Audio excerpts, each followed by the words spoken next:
question, okay, swap two numbers without using a third variable. So what am I typically supposed to do? Suppose x is 10 and y is 5, alright? So if it's supposed to pass through a function called swap function that we'll be writing, then what should typically happen? X must hold the value of 5 and y should hold the value of 10. This should be the resultant, alright? So in order to do this without using a third variable, okay, how can I proceed? You have three ways of basically doing it. First of all is using addition and subtraction operator. Okay, second is multiplication and division operator. Third is using the XOR operator. Okay, so first let's initially look at this and this, and I'll leave this one for you guys to do. Okay, so initially, first of all, using addition and subtraction operator. How am I supposed to do it? Fine. Let me ask you guys this: x plus y. Okay, when I do minus y, what do you get? Typical answer, x, right? Obvious. So what if I give y is equal to x plus y minus y? It internally means that I am giving the value of x to y, right? Fine. So now, let me ask you guys this. X plus y minus x. What does internally happen? It gets me the value of y. So what do I want? I want x to hold the value of y according to this one, right? So can I tell x is equal to this? Fine. But before which, what did you tell? Internally, this is nothing but y is equal to x. RHS side, this RHS, this is x. And similarly, this entire thing is y, right? Since the entire thing is x, no? Can I replace it with LHS? Since y is equal to x. So by step 1, y is equal to x. So instead of this x right here, can I replace it with y? It will make absolute sense, right? Because y is equal to x according to step 1. Okay, so both will be 5 only. If x is 5, then y is equal to 5. So what if I replace this x with y? Doesn't make any change. Because we have already given this in step 1. It doesn't make any change. Alright, so initially what do we get? We have y is equal to x plus y minus y, and x is equal to x plus y minus y again. Alright, because this y is nothing but the y from here. But whereas these two y's are the initial y that you have, which is 5. Okay, makes sense? So now, in these two equations, what is redundant? X plus y is redundant. So how about I take it common half, and interesting fact, how about I give x is equal to x plus y right now and replace all of these things by x again.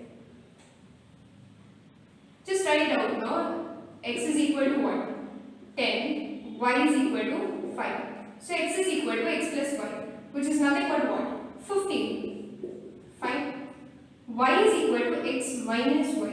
X minus y is 10. Y is equal to 10. X is equal to x minus y. 15 minus 10, which is x is equal to 15 minus 10, which is 5. So x is 5, y is 10. That is typically what we are writing. 5 makes sense. So this is how we are supposed to do the calculations. Alright. So now let's do the XOR operation. So when you have all these three in line, no, that is. So what is going to be the way you do it? Int x comma y will actually be given to you in the function. Alright. So not going to return anything. Void. But the function is called swap. So I'll be given two integers, int x and int y. Okay, so what will happen? I'm going to do all these three steps. X is equal to x plus y is equal to x minus y, and x is equal to x minus y. See out x, y. So that's it. This wraps up this part. Alright, but suppose let's use the XOR operation to do it, because the chapter is all about bit manipulation. So how can we solve it without this way? Let's XOR again. So when you talk about XOR operation, what is the one thing that actually crosses your mind? We know two things. Alright, a number XOR with itself is going to give me a value of 0. The number n XOR with 0 is going to give me n only. Okay, these are two things we know already, right? So suppose I'm asking you guys this one. X XOR y. So y is going to give you what? It's going to typically give me x. You know, just try to make a similarity between 1 and 3. It was easy for addition and subtraction, right? So is it for XOR also.